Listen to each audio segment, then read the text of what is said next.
Hey everybody, so it's my first LinkedIn live. Well, I've obviously done lives on other things prior to that, but today I've been given the opportunity to have a LinkedIn live thing, so I thought I would try it out and see. I'm not sure if anybody is watching this or if I'm even live at the moment. It says I am, so let's hope that this all works. So for those of you who don't know me, I'm Rohit Nanda. I'm founder of the Business Troubleshooter. We are a global consultancy working with business leaders of small and medium-sized businesses to help them uncover or unpick what's holding them back. So be it leadership, be it team structure, be it systems and processes, or any of these kind of things.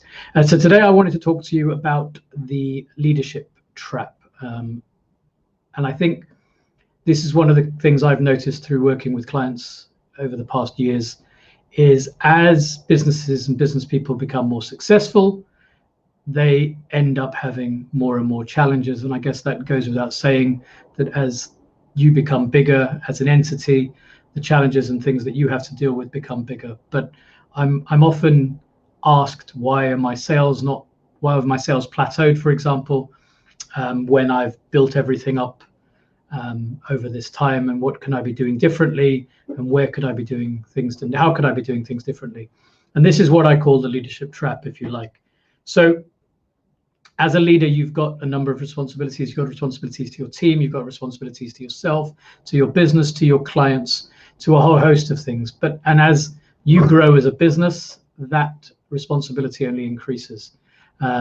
You may well have started the business from scratch, which then means that you are, if you like, you think that you have to do everything yourself. And while you may have a team around you, there are certain things that you have been doing typically in the past, and you continue to do that going forward. So this could be the more mundane tasks, the more administrative tasks, those kind of things where you're not really using your expertise and your skill set to the best of its ability. You're just doing stuff because you've always done stuff. And that's fine when you start out, and that's what we often do when we start out. But actually, as you become bigger and more structured and have more people working for you, that doesn't have to be the case. So the first thing I'd ask you is, how do you feel on a Sunday evening? How do you feel on a Monday morning when you walk into the office? What do you feel to you is, what fills you with dread? What fills you with apprehension? You can tell it'll be difficult often to explain this to people within your organization because you're the leader and you're meant to have all the answers. But it's worth asking yourself, what are the things that I do not enjoy doing in my business? Make a list. That's what I do with my clients. I get them to make a list of everything that they do and list out whether they think that that's a positive use of their time or not. If it's not a positive use of your time, you need to start thinking about alternatives. And obviously you can't outsource everything and you can't delegate everything. There are certain things that you will have to do as a leader, but that's one of the things I would ask you to do. I would start making a list of everything that you have to do, review it, and then take a look and say, okay, well, what is the skill set that I possess that makes me the best person within my organization or beyond my organization who can actually help me do this and do it better than I can do it.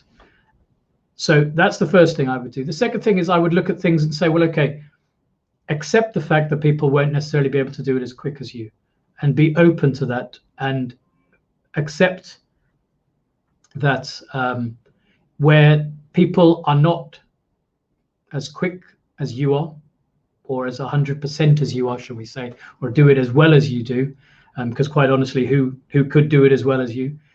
There has to be a bit of a play here, right? We have to decide what is worth our time and focus, and where do we really add value versus the other things. And if a junior or a subordinate or another team member takes a little bit longer than you do to do it, is that going to be a deal breaker for that particular task? And bear in mind that when you probably first did that task, it probably took you longer than it does now. So over time, we develop and we become more efficient at what it is we're doing. So that's what I would do. So I would look at what it is you do. What do you not like to do? Well, who else could do that? For those things that you do then delegate, cut the people some slack. Don't expect them to do it as efficiently or as effectively as you initially. Let them grow. They may never get to the same speed as you, and that's fine as well, depending on what it is. And then that allows you and frees you up to then focus on what it is you really add value to. What is it that you as a leader need to deliver to your team, to your business, to help it grow and to be successful? So think about the roles and responsibilities that you have within your team. Yeah, think about where you can delegate and how you can develop people, because at the end of the day, we employ people because we want to develop them and we want to nurture them. So by giving them additional tasks and responsibilities, we're helping them on that journey, right? So think about that as well in terms of personal development. When you do your reviews and when you speak to them, whether it's an ad hoc or a formal review process, find out from them, what are they interested in? What other skills do they possess that you may not have been aware of, that they may be able to add value? Get them to provide you with some insights into what actually takes place on the shop floor, in the office, when you're not necessarily there. Then start to think about, so we've now looked at the things that we don't like. We've thought about who internally within our team can do it. If we can't find people internally, who can we outsource to? There are plenty of VAs out there. We can outsource accountancy, you could outsource HR, you can outsource pretty much everything these days. So think about that. Maybe there's an outsourcing arrangement or a collaboration arrangement that will work better for your business. And then tell me what else, beyond that, what really excites you and what gets you up in the morning and makes you leap out of bed because you know that you've got something to do. Is it dealing with clients? Is it having a pitch? Is it preparing a proposal? Is it presenting to a group of people? What is it that gets you up in the morning? Because we need to capture that, and we need to capture that energy and that impetus and then reuse that whenever we're feeling a little bit jaded and a little bit down. So that's pretty much what I wanted to talk about. Think about what it is you're good at. What can you bring to the party? Don't feel that you have to do everything within your business. And once you've got that understanding, then think about where else you can go beyond your business.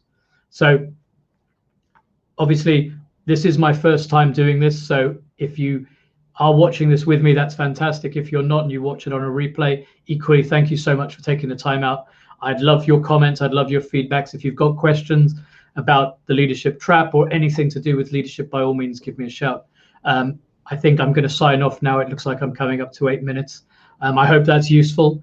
And I look forward to seeing you, or at least conversing with you online again.